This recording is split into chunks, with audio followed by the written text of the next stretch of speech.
Welcome to Inside the 18. I'm Michael Magid, live from Hollywood, California. With me, watching all the craziness of World Cup Week 2. We're in the knockout phases now, round of 32, which still sounds weird to say, Bill Reno, doesn't it? It's funny hearing people say like, "Oh, this is this team's first knockout win," and people are quick to discredit, like, "Well, actually, the round of 32 didn't exist before," but it's like it hasn't always been 32 teams before. Like it's drastically changed. I think what was it, the 1950 World Cup had like two group stages, or if you advanced, you went to a second group. Like every World Cup has had different things about it. So like a knockout win's a knockout win. It's a cool thing. So 32 is a bit big for a bracket for me, but you win around a 32 like that's a cool accomplishment. I'll give it to them. Hey, look, if Australia and the United States can pull off moving on into the round of 16, that would mean basically 3 out of the 4 teams from the group that the United States was in move on to the round of 16. So that would be And pretty darn Turkey impressive. Turkey is the current unofficial world football champ. Did you know that? They have the lineage of like who's the like a wrestling belt. Like Turkey owns it right now because they beat us because we had it for a moment. So Turkey crashed out, but Turkey's the current unofficial world football champ because they beat the team who beat the team that goes all the way back. So they got that. Good group. Good group. That's insane. I actually did not know that. I also did not know they had like a WWE style belt. Yeah. That I really wish bring around. Like, make like a belt or something like that would be pretty cool. It'd be stupid. Like, why would you have it? But I'd be down for it. It'd be all right. By the way, my favorite thing about people like yourself who are historians of soccer or football is that you make it sound as if you were there. You're like, oh, remember back in 1950 when the groups were set up? And I'm like, oh, Bill Reno is a vampire. He is an immortal being. I'm a vampire, and then I devoured the information from Wikipedia, and I remembered it. It's like, that's unbelievable. And also, I love my favorite. You're like, well, it's not the first time, back in 1932, and I'm like, well, let's anything that wasn't in color. I'm pretty sure. I'm just no. People discredit that 1930 World Cup where we got third, but hey, like we got third. It's like whenever. It's like whenever a team wins like a state championship and people are like, oh, that's not a good level. It's like, you can't be better than the best. I mean, you got a high accomplishment. Like you get it. It doesn't matter the level. You get it, Well, speaking of accomplishments, obviously, like I said, the past week has been a little bit crazy with all the group stage, and now we're in the knockout rounds and the brackets and everything like that. And what have been some of the things that have kind of, excited you during the group stage going into the knockout round of the goalkeeper performances? Well, I mean, we've had some good goalkeeping performances, and there's been some talk on like the ball and how it travels. And I think I was actually just talking to a friend today about the colors of it. Like when you see it rotate quickly, like how a goalkeeper can or can't read that. Like you think of like your black and white, typical like the black hexagon ball, and how colorful this is, and it almost gets into a blur. And so I think there's been stuff we could talk about, like of this goal or that goal or this great save, that's a great save. But I think the starting point for me, honestly, you'd rather talk about the aesthetics of the soccer ball. I could. I don't think there's about 3 people that would want to do that. I'm going to pass on that one because I don't think that's going to be the great talking point. But I think the big talking point, at least from this last week, to kind of finish off the group stage, was Matt Turner in goal. And on one hand, the game doesn't matter, right? Like we get through it, whatever. But I always feel like there's almost like low ceiling, low floor with a backup getting minutes, because it's like when Matt Turner goes in, if he has a good game, it kind of doesn't matter because he's not going to like usurp our number one. But if he has a bad game, which I think he kind of did, well, what does that do for anyone? Like I don't like. It's kind of nice to get World Cup minutes. I get that, but it just seemed like we kind of opened a can of worms. So I think I'm going to talk about can of worms. I think we could talk a lot about the spread save. And I think that's something people would be interested in. I think I would boil it down to this. If you're going to go do something in any athletic idea, don't go like shoehorn something that doesn't fit for you. So a lot of talk on this first goal, and I don't want to get into the weeds with this too much, but for me, do you want to pull it up? Yeah, pull it. Yeah. But we talk about like finishing up the group stage. Like this is like really the resounding thing. The goal is here. Yeah, cool. There we go. I'm gonna rewind it here. And like I like Matt Turner as a goalkeeper. I think there are things he can do. I don't think his game is centered on massive athleticism and chasing down people and gonna like running down the court. Like that's not his game. Like his game is like sit in and respond and react. And at 32, I don't remember him doing a spread save like 3 or 4 years ago. Now I could be misremembering, but I don't know, Michael, when's the last Hold time? on, but like on the same point as you know, the one and only Joe Lloyden was bringing up in your guys' exchange on the social media. We'll get there, yeah. Yeah. Well, and like, look, I agree with Jill. I'm sorry, Bill, but I agree with Jill because you said, you know, you're like, oh, 32. I'm like, yeah, but you know, I'm still learning stuff, you know, in my 40s. Do you do the spread save? Do you do it? I mean, I don't train it, but like I've done it in a game. Not You have done it. I don't Okay. I don't know how successfully I've done it, but I've tried. In your head, I mean, my body's not equipped for it because I haven't been doing it my entire life. But Matt Turner also is in a professional environment where he's getting to work on new activities, new actions all the time. I'm going to show you, and I do want to get to Jill's comment because I do think there was some really good things in there. But I'm going to show you his approach on the first goal. The second one isn't really a spread save, but he kind of does it. It's watching the clip just so that they just like they really kind of like make sure we're all on the same page. A spread save is kind of what it sounds like. You're spreading your body wide and just basically being like almost a starfish or Gumby. You know, like you're getting big. You're hoping to cover the goal. You're trying to play percentages. It's less of a reaction save, and it's more of a, hey, I'm just getting big and trying to like figure out where the ball's going to go and play kind of these percentages of I'm going to get into a high percentage area and hopefully make the save. You're not always going to cover the whole goal. But the spread save is tricky because as you're going to watch here, especially when it cuts to different angles, you've got a lot to think about with closing distance, and you're not only in getting your hands and arms into the right spot, but also how you move your body to then break out into that moment. So how do you drop your shoulders and hips to then spread into the spread save? There's a lot of moving components. I don't really want to get into the weeds of all of it because it's kind of boring, honestly. But the big thing for me is if it's natural and it feels good for you, absolutely do it. It's like the equivalent of someone trying to dunk a ball that can like barely get the ball just over the rim. And sometimes they can, and sometimes it like rims out. And it's like, if you can't do it and it doesn't feel natural and you don't quite have the athleticism for it, or if you, which I'm going to guess in Matt Turner's situation, tried to adopt it later in life and it just doesn't come out naturally, then like, I don't know why we're doing it. And so then you're just kind of hoping it hits you. Now, like for people, but isn't this the game? Isn't this the game to try it? World Cup stage, you know? You don't try. You don't try really trying things out in a World Cup. Like you want to hide your. I know, but this game was essentially a glorified friendly.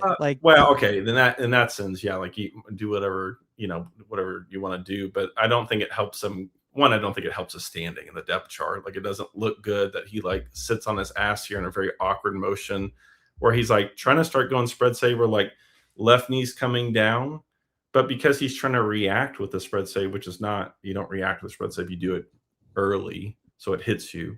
He tries to like adjust, and so now he's in this like for me, like if I'm doing that, which is why I'm not, is one of the many reasons I'm not in goal. Like I've just torn like 4 muscles here. Like I don't like that's not working for me. That's not gonna go well. Most people are seeing this like that feels uncomfortable to see. And he just kind of awkwardly sits down into it, like he's kind of really falling back, and his body's kind of fighting itself. If you can make it work again, Bill, like, and I'm gonna play devil's advocate here on Jill's side, because the thing is that he tried an action, it wasn't effective. He gave it a shot. It's up to the goalkeeper. They have agency to make a decision on what they do. Like, and you know, we can't. And this is a problem that you've had, that because you've been, I don't want to say you're being hypocritical here, but you've been a huge proponent of goalkeepers being able to choose their own actions as opposed to being told what to do. Absolutely. So, and now you're telling Matt Turner what to do in that moment. I wouldn't have done that. No. But you know what? He felt that was the best action for him at the time. I don't know what to tell you. If that's the case, if he thought, hey, this is the thing I want to go with, this is like a really half-baked idea. Like, this is not the shape like that ball right And just like I now. tell the youth players, and he got scored on, and he learns from it. Like, well, Again, I'm sure he learned something from it. I'm sure he learned how to ice his groin after this. That ball, that's about where the like, you can't see really well with this angle, but that's about where the ball passes him. And yeah. look, if it hits you, it's obviously a good save. Wow, they made a save, but like, just ignore where the ball is. One, like, is this repeatable? Like, no, because he's given up three huge areas that are very easy to hit. But also, two, like, it's not a finished idea that he's trying to do. Like, this isn't something he's really practiced. It's not something he's wanted to do.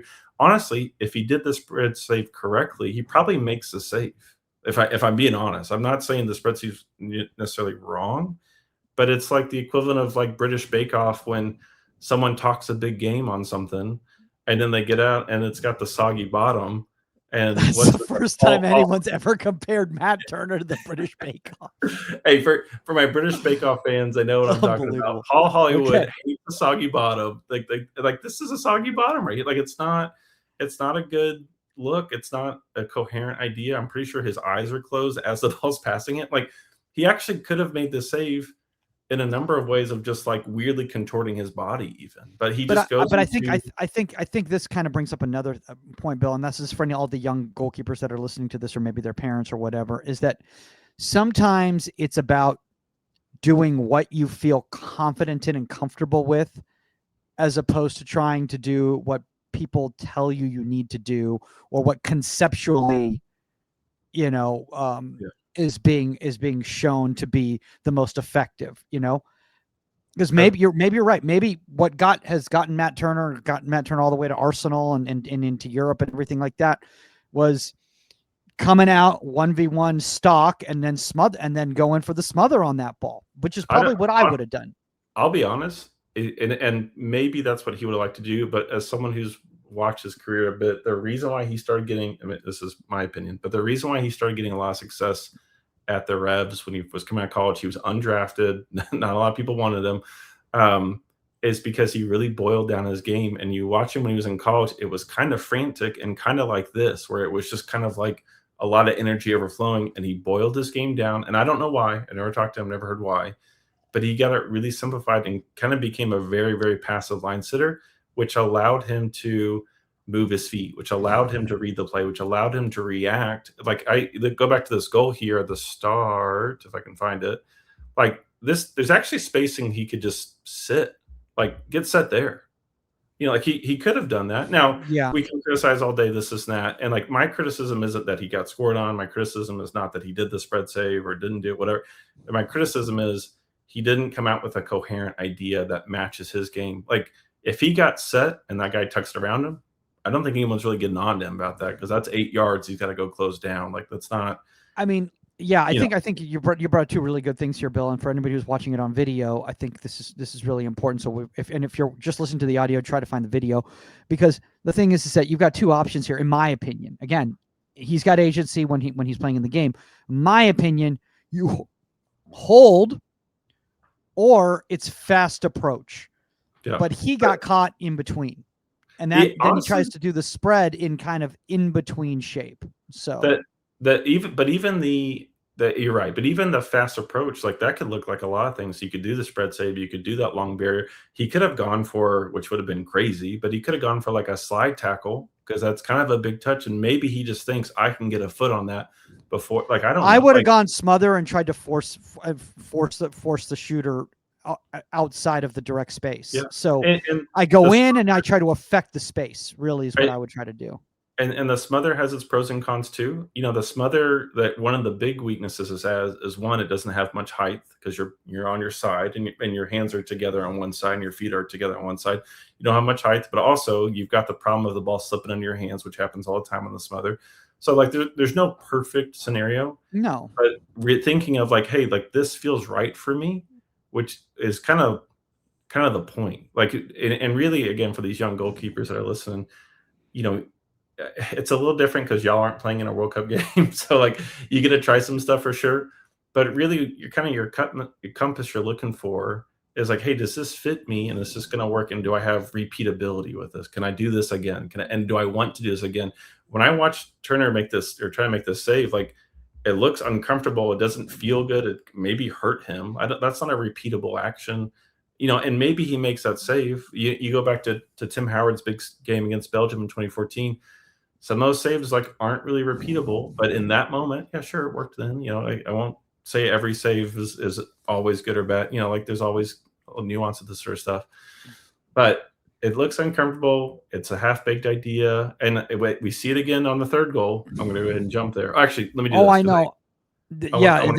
That's an interesting. Why don't you set this up real quick, just so people. Well, let me show. I need to kill the.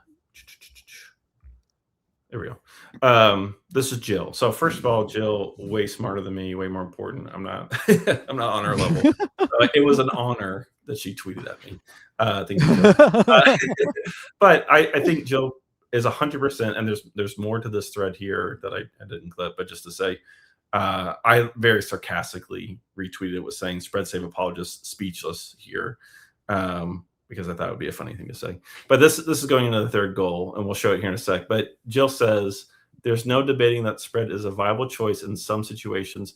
The issue is this was an emotional decision at the end of the game, as well as the timing and the failure to release the foot to get his butt to the grass, which is all true. I mean, I do think really any action or World Cup game it's kind of hard to say to not have an emotional decision. And see, that's a great point by Jill right there, because this is something that I bring up to youth players all the time in regards to like from a coaching standpoint. And I talk to young coaches about this when discussing, your coaching behaviors and when you break things down and when you don't bring things down.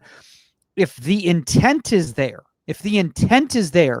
but the action isn't executed effectively, that's still a win, in my opinion, in youth development. Now, again, this is a different level, but in youth development, that's still a win, because that means that the why is there. The why is there. Now it's just about the how. How do we make this effective? Yeah. Oh, yeah. Honestly, I think that's a pretty good life lesson, and I don't want to get too philosophical, but if you can understand like why you're doing something and you've got momentum behind that and excitement behind that. By the way, that's something that we talked about with Matt Turner, Omar, and I a couple of years ago on the show. In regards to intent versus huge. success. It's certainly in times, whether it's goalkeeping or other things in life, like you just got to make a decision, and you're not going to be able to get into the why in the moment. You just got to do something, and I totally get that. I would say that like a lot of that, you want to try to minimize as much as you can when it comes to like having to improv and try to just figure out in the moment. Obviously, that's not always a great strategy to go with, because it's easy to get popped. But yeah, if you can understand your why, and I think that's kind of what Jill's getting at here. Like I said, I mean, yes, it's an emotional decision, but I mean, I think it's very difficult not to say, especially Matt Turner, the situation, that any of his decisions were emotional. I thought sometimes him coming out on crosses looked very optimistic, but it was executed very well. But I would still say it was an emotional, but like in a very positive way. So it's hard to like stitch that out, I think. However, yeah, you for sure could have done a spread save, and I'll show it here on this third goal. You don't have to, and there's other options, but he obviously didn't do it right, and that's why he gets nagged on this play. So I'm going to show this third goal here. I think this is the one. Yeah, so this is a pretty embarrassing play, because first of all, he's not the only one to get megged. Pulisic comes in, gets megged on the play, which no one seems to be talking about. But either way, so the ball gets up to the corner of the 18. I'm just happy he didn't pull his hamstring. Well, yeah. I don't care if he gets megged in the 97th minute. Honestly, a game that doesn't matter. Give you the situation in one piece was good. Yeah. Yeah, but the ball gets popped to the top of the corner of the 18, and then gets slashed across the goal, to the backside of the goal, inside the 6. And when there's no defender, I don't know why people thought, hey, we don't need to cover this. Don't think it's great that Turner didn't know that, no one was back there, but it's part of the play. It's going to happen. And again, this is a play where we do have options. Now, for sure, Turner can come down the line. He can get set. He kind of has a defender joining the play, and the ball is skipped up into the Turkish player, and it's going to take a bit of a touch to kind of figure this out. So he does have a little bit of time. So, but he has options. He could spread save. He could go with hands. he could kind of stalk forward and keep, just keep himself up as he moves closer and just keep his feet close so he doesn't get megged and keep his hands low. He could get set and try to play there. It is tough because it's weirdly, it's 4 yards from the end line, just a step outside the 6. That's a tough situation to play. But don't, again, do a half-baked idea where as he's running forward, he's like, I'm kind of doing a spread save. but Yeah, but it's that's a not very like this. ace. That looks very ASO right there. Yeah, Like, and I'm not trying to be disrespectful towards Matt Turner, but like that is like very much a like, I've come out. I probably should have just held my post. I don't know what to do. I'm just going to throw my body out like this. Yeah.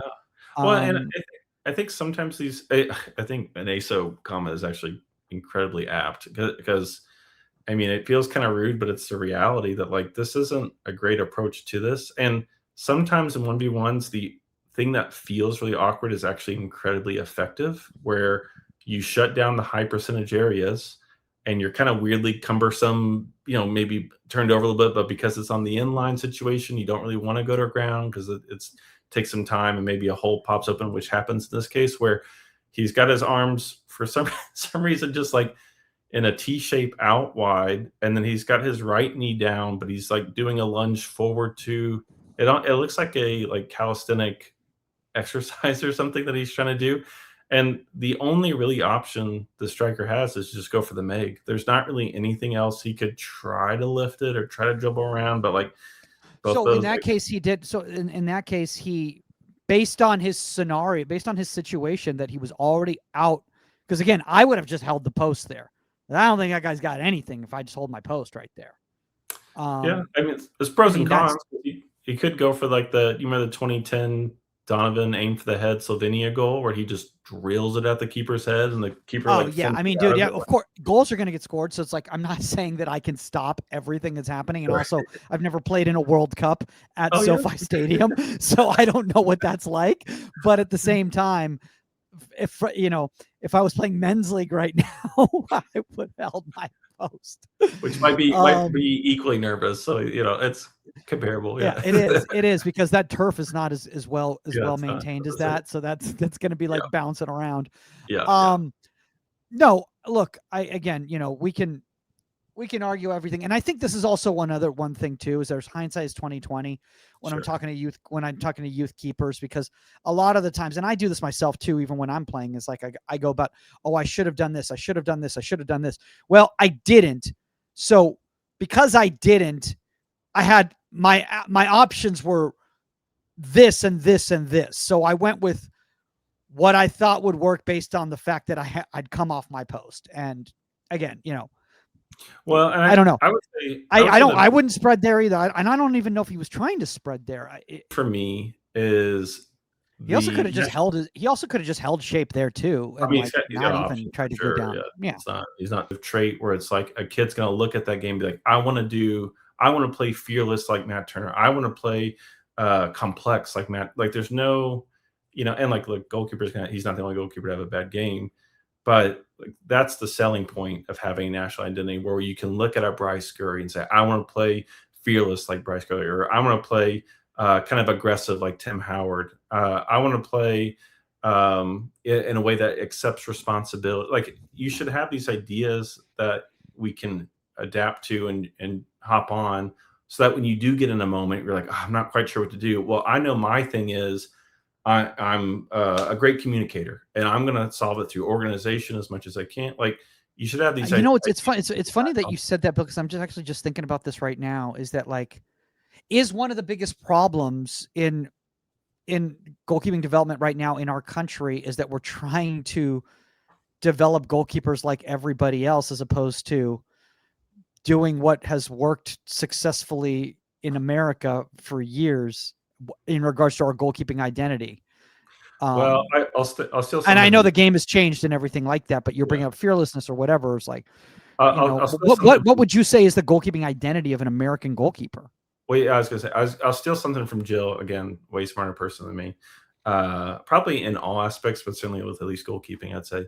But she said that we had I'm going to paraphrase, but we had a pipeline of athletic problem solvers, and we traded that out for like technically proficient goalkeepers. And so yes, in some sense, we have for sure gotten away what worked for us, because you look at, Tim Howard, you look at Brad Friedel, Casey Keller, you look at Hope Solo, you look at Bryce Kerr, you look at Listener, like they don't really play the same way. If you look at all three of the or six of those goalkeepers, Yeah. they all played it, but what did they do? Like they were all very athletic, and they used their athleticism to problem solve in a way that fit their game, and it was all a little different for all of them. But now we have a lot of technical and tidy goalkeepers that can catch a volley really well, but not only have we gotten away, but we also don't really have an identity of like what is Matt Freeze's identity? What is Matt Turner's identity? Like, if anything, you'd say it's kind of a passive line sitter, which has some positives to it. It's not that I tweeted this today. Passive line set a reaction on the shot. Yeah, like Allison's goal that he gives up against Japan, he probably saves that, if I'm being honest, if he's sitting on his line because he has time to move his feet. Okay, so let me ask you this as like, I think and I think even casual goalkeeper enthusiasts would be able to break this down. Okay, what is the identity of Manuel Neuer? What is the identity of Donnarumma? What is the identity of David Raya? Like what are their identities? And I think that would be very easy to be able to. I mean, Martinez, and I'm just naming random world-class goalkeepers. But I can't think, you're right, on the American side, like I can't think of what is the identity of Matt Freese, Matt Turner. Now, again, not playing at the same level Sure. from a club standpoint as doesn't matter. those goalkeepers. You can have an identity if you're 13. I know. Like it can be, you can have identity in a men's league. Like it doesn't, you can have any identity. That's not hard to get. Yeah, I mean, Jill Loyden had an identity. She was a ruthless. Hey, still playing TST. Is this the Jill Loyden podcast? Like, I feel like we're just talking about Loyden today. I'll have to send this to Jill. Just title this the Jill Loyden honorary podcast. It's not hard to have your thing out there. Now, like your thing is not always going to be foolproof, but when you get into those tough moments where you're not sure what to do, hopefully you can lean on that, or find some other thing to lean on, as opposed to where I think where you see with Turner and those two, and again, just two moments. I thought he looked pretty good on coming out for some crosses. He looked on. He was great. He was clean. He was clean on the crosses. The distribution was tight. He was coming off his line in a way where I was like, I haven't really seen him play that front-footed in a while, if ever. It was a couple of things I was like, okay, that looked pretty clean. But in these moments that are going to happen more than once throughout the rest of his career, it's like you've got to be able to have a thing that you can fall back on. That's your thing. If it's a spread save, great. There's lots of people who can do a wonderful spread save, but we've all seen that awful spread save that looks like it hurts. Like I've seen people tear their ACLs trying to do spread save because they don't quite know how to do it, and it's not for everyone. And if it is for you, great, try it, find out, but don't be the kid that's like, I don't like that. It's like, have you had it? No. It's like, well, don't be that kid. Try stuff. Yeah. But if it doesn't fit for you, know why it doesn't fit for you, and go do the thing that does fit for you. Maybe playing goalkeeper isn't even your fit. All right, go do something else. Sometimes people apologize for not playing goalkeeper anymore. I'm like, you're doing something like you want to do now. Great, so no problem. So I don't know. It's a lot to talk about. I don't want to beat up on Matt Turner anymore. No. So I don't really think you've been beating up on Matt Turner. I think you've been beating up more on the moment and decision making aspects of goalkeeping from a macro standpoint, as opposed to the micro of just Matt Turner. Speaking of that, though, I do want to get into a one goalkeeper that you were kind of joking in regards to the fact I was like, you're like, oh, my favorite American goalkeeper right now is Zion Suzuki.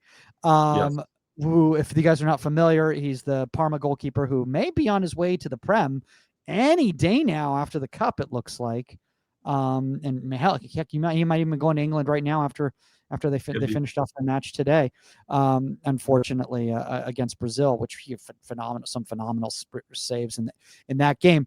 But you joked, you said he's my favorite American goalkeeper right now. If you guys don't know, Zion Suzuki was born in the United States, has American lineage, and has always felt Japanese, culturally, and therefore he's always represented Japan, and he's never really come through the American youth system. And you said, "Oh, this is the reason why he's my favorite American goalkeeper right now." Yeah, I mean, you look at him play. I mean, first of all, and this is no slight on Japan, but I don't think he really plays like a Japanese goalkeeper. Because when I think of your traditional Japanese goalkeepers, like they're very almost like Western in the sense like they're very rigid, they're very set, they all play very similarly. There is a much more cohesive identity throughout Japanese goalkeepers where they're all kind of doing very, very similar motions from goalkeeper to goalkeeper. It's all like technically proficient sort of things, which again has its strengths. But Suzuki is a bit of a baller in the sense that he just kind of goes and does his own thing. And it's awesome because it opens up the ceiling for what he can do. Now, if we look at where he was 2, 3, 4, 5 years ago, it wasn't hard to find mistakes. It wasn't hard to find, oh, he didn't play that very clean or the handling wasn't great. Like that's not hard to see. But I always think of how if you go back and watch any of our top goalkeepers when they were 18, 19, 20, like it doesn't look great. There's things they're messing up, but the big moments are huge and they look awesome. You can see, okay, like they've got some big saves in their arsenal. They can do XYZ. Not many other goalkeepers can do that. We need to sharpen up those. And by the way, just on the identification tip, did the Federation ever attempt to bring Suzuki into the Federation? Yeah, I know they did. I'm pretty sure Zion was like, no thanks from the get-go. I think he was like, Okay. I don't like, and I think he was just born in New Jersey and then like his family left pretty much immediately. Like I don't think there was much of a. Oh, I thought he was here. I thought he was here for a few years before he moved there. I know he didn't have a very strong connection, but it wasn't very long either way. So I mean I don't fault him on. Like and I don't fault anybody for playing for any country. Whatever you feel in your heart, whatever you feel culturally, yeah. Well, I was gonna say he's fun to watch because and I don't even know. It's more of like a personal identity for him when he plays because it's once you've seen him play enough times, you start to recognize the movements and the things he wants to do. But it's very free flowing. It's almost like South American in the sense of how he's not very rigid. He doesn't get set really hard. Despite Landon Donovan saying on their first goal, what did he say? He said he was a fossil. Just like such a funny insult to say. But he said he was a fossil just standing still, which is like, I guess technically a fossil is one of the things that does not move in this world. On the first goal today against Brazil? Yeah. The one that goes, he gets roofed on, which is like not really on him, I would say. No, but then he literally saved them a couple times. Well, yeah, a couple good saves. Even the second goal gets a fingertip on, just couldn't quite get around the post. Oh, dude, the second goal, that literally just a little bit more forward shape, and that ball's around the corner. Yeah, but I guarantee you, there are a ton of kids come away with this tournament saying, "I want to play like him. I want to play. I want to do what he did."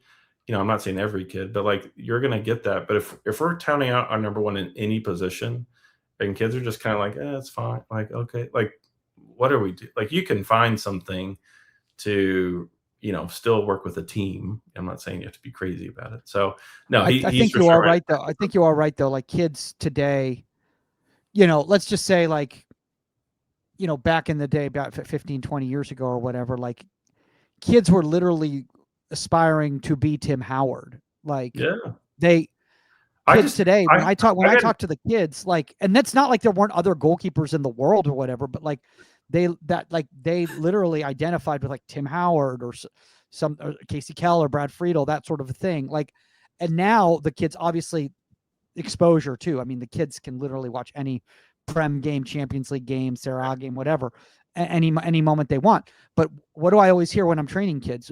Donnarumma, I hear Emi Martinez a lot. I hear Allison, of course. I hear Neuer all the time. Even though for them that's like LeBron James, like he's been around since they were born. When you don't hear a whole lot is like Courtois, like, and that's not to say he's not a good goalkeeper. Like obviously he is, but there are what is it? I'm trying to think. There are examples that like don't quite fit the rule. What's the exceptions? That's the word I'm thinking of. There are exceptions for this sort of things. Like I get Well, that. also Courtois' profile, like there's not a lot of kids that fit that profile, so it's His hard like for them to like relate. physical I want to profile. be 6'7" with pterodactyl arms, Yeah, like we all want to do that. Yeah, that's fair. That's a good point. That's a good point. So like you're gonna get some exceptions for sure, but I literally just I'm making this up. This last week I got someone asking me if they could use some footage of Bryce Scurry in some project they're working on, and Bryce Scurry hasn't played since what was her last year she played? 07 maybe? Like it's been 20 years, 20 plus years. 99 World Cup was 25 plus years. Like, but there's a reason why people gravitate towards that sort of stuff. Like, so, you know, just have something to you. I'll say this. I do have Suzuki's probably my favorite, but I try to highlight keepers that I enjoy watching. So I'm going to show some clips, and hopefully this gives another sense of just like what okay. I'm talking about. And I think this will also be kind of fun to watch. But this is Jonathan Cleaver to give some example or to give some backstory. Over the last 3 years in college, he was at Missouri State. I think he played 10, maybe 12 games over 3 years. Like, and I'm not counting the spring games, just in So the fall. we've just gone from the World Cup to the USL Cup. Wait, I want to bring this up because even That's on the incredible. That's lower, probably the first time on a yeah, highlights show that anyone's ever like done that before. perfect bridge here. It had the word cup in it, but it's even at a lower level, which is respectable and all, but like you can still see identity come out of this. And this first clip is actually really good. I think there's 3 saves in here. This first clip is a good example. This is one of his first games. It's not his very first game, but basically not playing at all during college, more or less, and then coming into the pro scene, which he already has more professional appearances this year than he has That's had in the last impressive. few years That's in so college. incredible, and that's also just a really wonderful thing for young players to hear as well too. Is that Yeah, like just because you're not getting time, at your level or whatever, doesn't mean that you're not going to grow and keep becoming a better player. And sometimes it might just be you just need to be in a different environment, and yeah. you're going to be your opportunities. So Well, and Cleaver gets brought into Boise. He's clearly not the expected number one coming out of college, not playing. But what does he do? He doesn't. I mean, yeah, you're absolutely right. He could have just been like, "Ah, man, unlucky." Which is, like you want to go do something else with your degree, fine, whatever, not shameful. But it's really inspiring, encouraging to see one of his first pro games missing his right back. But like, look at this play here. Like, at what point does he exude panic or hesitation? Like, you can see him setting up his whole moment here. He's sitting in. He kind of does a weird spread foot save here, which is another good example of like it doesn't always have to be textbook answer. He sits in, kind of baits the striker in, and on the replay, you'll see him kind of shift his hips a little bit to set up this foot save great. here. So he's got him where he wants him. And notice he starts turning his hips a little bit. This is all by design. Like he's doing what he wants to do. Now, could he get beat here? Absolutely. And it would be, it'd be a bad goal on him because he turned the ball over, blah, blah, blah. But he's not giving up on play. And it's kind of an awkward stance, right? It looks awkward, but he's doing exactly what he wants to do. And that's what gives a chance of this, because this is not like I don't know. I don't really know any goalkeeper coach training. Hey, stand there from about 5 yards from me, and I'm going to drill this ball somewhere in your body shape, and you're going to like do a spread, like a weird split, but like it may also rise on you. Like when you're doing spread saves. You know what this looked? You know what this looked like? This looked like a training activity, because the fact that he had so much time to just hold before the striker made a decision was so weird to me. Yeah. Like the striker, and I think it threw the striker off, because it's like, yeah, wait, you're not making a decision. That's kind of weird thing. You're just there. It's not, and you're letting me dribble at you. But you don't. But you really don't see this in training. Look at this. It makes. You're right. It looks like it, but when you think of goalkeeper training, like it's not this. Like they don't say, "Hey, sit there for like a full second as I'm dribbling at you," and then I'm going to like. That's just not. That's not what we're. No, I mean you do it like U9, I guess, like when you're teaching a goalkeeper how to hold position. Like, yeah, but it's a great thing because it works for him here. And even I don't want to get too much of the weeds on this, but like watch his like hand shape or his arms. His left hand goes down near his foot because he's closing that gap, and that's just naturally going to bring his right hand up. So like it's all very by design. It's cool. It's something you see and you're like, wow, that's inspiring here. Here's another play. This ball gets deflected. This is the same game here. We don't get a great replay of this. I need to kill the border here. But this ball gets deflected here. I'll try to kind of pause it into it on this defender here, and it's going to skip up with top spin and go under the bar. Now, again, you can get onto him about his set position. Maybe you don't like it or his positioning here or there, but he doesn't give up on the play, and he makes a really awkward bottom hand tipping around the like, you don't train this. Like, this is not, you don't, how would you train that? You know, like, but it's a cool save. You know, like that's, I think it won save of the week for USL League One. Like, I don't know how he didn't throw his hip out. Even this one, like, very similar. It's like you see some sort of identity and excitement. This one here, I just thought was kind of fun. It's effective. It's effective, and that's all that matters. And that's what I've been trying to tell young goalkeepers now, because a lot of them are still in environments where the goalkeeper coach gets upset with them because they didn't play the action the way it should have been played, quote unquote, aesthetically. And you know, I'm trying to, as much as possible, be very encouraging in regards to, like, hey, if it was effective, it doesn't matter what it looks like, as long as it was if you keep the ball out of the net, and you kept out of the net and into a good area, out of the net into a good area, great. The only out of the net into the good area, maybe you just created a new technique that I'm going to start training. I don't know. Maybe, yeah. Like, the only person that might have anything to say about it is if a family member thought you did something kind of dangerous to your head because you dove into the post or face first into a cleat. Like, that's maybe the one exception. But yeah, if you make a save that no one understands, like, even to just show it real quick again, this last save here where he kind of like monkey swings on the crossbar. Again, I don't think anyone's training that in him. That's just something he decided to do. But, like, is anyone telling him, hey, don't actually do that because you need to do the drop step? No. Like, no one's like, no, you made the save. No. Great. Like, but I will say something as well too, though, as you know, and again, I'm not trying to negate this in any way whatsoever. Like, even like just taking like the first save, right? Is that, like, it was effective for the level and for the environment he's in and the demands of the game, which is, you know, something Nathan Thackeray always taught me, is like the demands of the game, of the level that you're playing at, is going to change based on your environment. Can he get away with that at the next level? Can he get away with it at the level after that? You know, it's a does Lamine Yamal just curl that into the corner? Like, it's a good question. You know, and if you're getting beat because someone's curling something into the corner, like, okay, hats off to them. But you know, to, I guess, kind of push back on it, in baseball, they tell you to not change your swing when you get to the pros because it's your swing that got you there. Now, okay, you know, it's a depends kind of nuance thing, right? You got to figure out what to keep, what to adjust, and all. And I understand that, but when you have, this is more language I'm stealing from Jill. When you have the adaptability and the creativity to problem solve, that is going to. We're going to call this the Jill Lloyden podcast. Please, honestly, please do title that. But that's at every level. There's no level unless the position changes with rules and whatever. Adaptability, athleticism, creativity. She's got the ABCs, like whatever it is. Like all that stuff is going to come out at every level. It doesn't matter if you're 10. Doesn't matter if you're 9. Well, maybe if you're 90. I don't know if you should be doing that sort of stuff. But if you're playing at any level, like dude, I saw like an 82-year-old goalkeeper. It was incredible. Honestly, if you're diving at 82, like, what are you doing? I don't like. It's not worth it. I love goalkeeping. It's not worth it. I'm sorry, don't do this. So, let's wrap up on this because I thought this was fun. This is from the 1995 SASH Quarterly. SASH is a historical site that they at one point were doing like either a newsletter or an online. I guess 95 was online. A newsletter that was quarterly, and this is from a list that I was just clicking through just today that listed the top 10 games in U.S. men's soccer history that was before 1990. I don't know what sparked that idea, but they wanted to do that.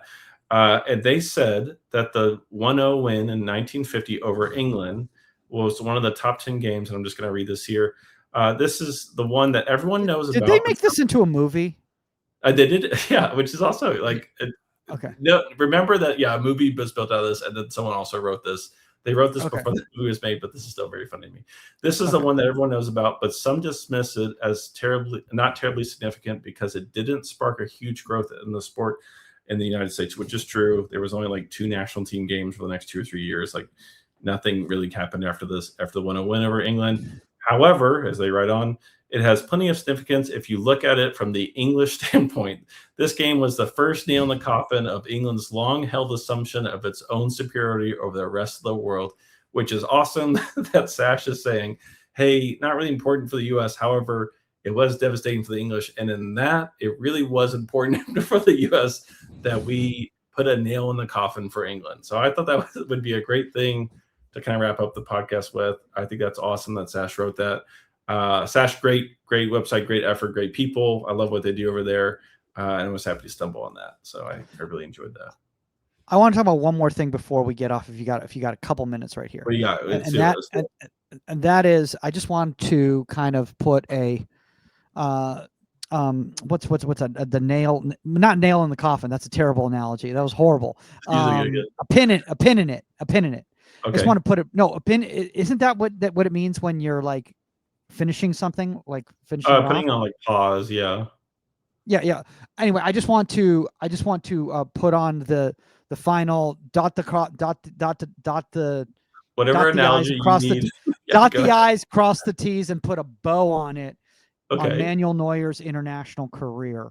Because obviously an unfortunate result today, spoiler alert for anybody who hasn't watched yet, in penalty kicks with Germany being ousted by Paraguay, who now people are like, oh, U.S. only beat Paraguay? Okay, well, let's look who else look who Paraguay knocked out. It's a real pour one out moment for Neuer, because he's had a long career. Maybe he has a testimonial game, but like realistically, his international career is over. Even this World Cup was a lot of fun to watch. Wasn't at his peak, but when you're not at your peak and you're still playing for one of the best teams in the world, like that's really saying something. So we'll see how long. And literally with the pressure of the entire nation on you, being 2 PKs down in the shootout, literally single-handedly kept them in the game. So. Oh yeah. I mean, he's a bright spot for that German national team that's really struggled these last few World Cups. He, I wouldn't say he revolutionized position, but he's one that even without revolutionizing it, he's going to be remembered for a very long time, which is really saying something. I think he did revolutionize the position. Well, when you say Manuel Neuer literally was the prototype for the quote-unquote modern 2020s goalkeeper. Well, I would say he's iconic. I would say he okay. I mean, what young goalkeeper really plays like him is kind of my point. Like he's not. He did something so insane, bizarre that everyone was like, "Wow, that's great! I can't do that." He's maybe the most iconic goalkeeper. But aspects of his game, let's just say, had funneled into the modern game. Yeah. Oh yeah, for sure. He set a very, very high standard that people can't reach. I mean, was he the first goalkeeper to implement futsal actions into I doubt that, but that's a history gap for me. I don't know. I don't think so, but because it wasn't until around that Neuer time period that I don't think I ever saw anybody spread, block, do anything like that. Yeah, I mean, I'd have to go back and look. That's a good question. But that'd be an interesting episode. The history of the spread and the block and how it came into the 11-a-side game. I think we would find that interesting. You and I. Okay. You're like I think the audience would not. But that'd be all right. There's a reason why if we don't know it, like the audience isn't. We don't need to know. It's fine. Oh my God, that was like when I went when I was at a Total Soccer Show's live show, and shout out to all those guys. Those 4 guys do such a great job. And then my friends Christian and Alexis were in town as well, the Cooligans, for the breakaway tour, and so we were all hanging out together. And Christian, on one of the shows he was opening for the Total Soccer Show live, and he did like a Tom Bogart bit, and I was like, man, this has a range of 10 feet, this bit. So, I was just thinking about that, like this, the history of the origins of the block and the spread has a range of 20 followers. I don't know. Like if you want to be an Andy Kaufman type, you can do it. Or if you want to be I don't know, Nate Bargetzi type. Like it just, if you want to be popular or not, you can play to whatever niche crowd you want. Like it, or you can go to the whole masses, whatever you like. But I mean, I mean, maybe I would. Maybe Nate's not the best example anymore. Unfortunately, some people find him polarizing. But oh, is he? Oh, you didn't hear about that? I don't know. I don't know. Well, it was a whole thing because he attended the UFC fight at the White House lawn. So people were okay, whatever, yes. sure. And was photographed with certain political figures that some people find polarizing. So I wouldn't be surprised if he knew. He just seems like a guy that was like walking by, like, oh, there's a UFC fight. I'll go. Like, I don't put a lot of weight into a comedian's like decisions to do things. Like, I don't. So, I don't know. I did the Boston Comedy Festival with him back in like 2010, and it was like 2010 or 2000. Well, no, 2010, 2011. No, he won the whole thing. 2010, 2011, and he was just so laid back and just. It looked like it was just so effortless, like all the way through all the rounds, where everybody else was like putting their sets together and like reorganizing stuff. And, you could tell people clearly in a competition, they were trying to move on and advance. And he was just so smooth the whole way through. So did I think he was going to become one of the world's biggest comedians? No, but I thought he was very good. Somewhere in between. So. Shout out to you, Nate. All right. Well, I guess we're going to finish off watching the rest of Morocco, Netherlands. We won't give away the score to anybody who is listening to this 2 days in the future and still hasn't watched the show episode. But Bill, if people want to reach out to you, where's the best place for them to connect? Google's usually a good spot. Google Bill Reno, you'll probably find me. Twitter, Instagram sometimes. Email, website, everybodysoccer.com.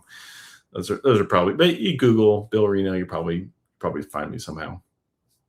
Love it, guys. And obviously you can reach out to us at contact@insidethe18media.com or at Goalkeeper Podcast on all social media platforms. You can reach out to me at Michael Magid.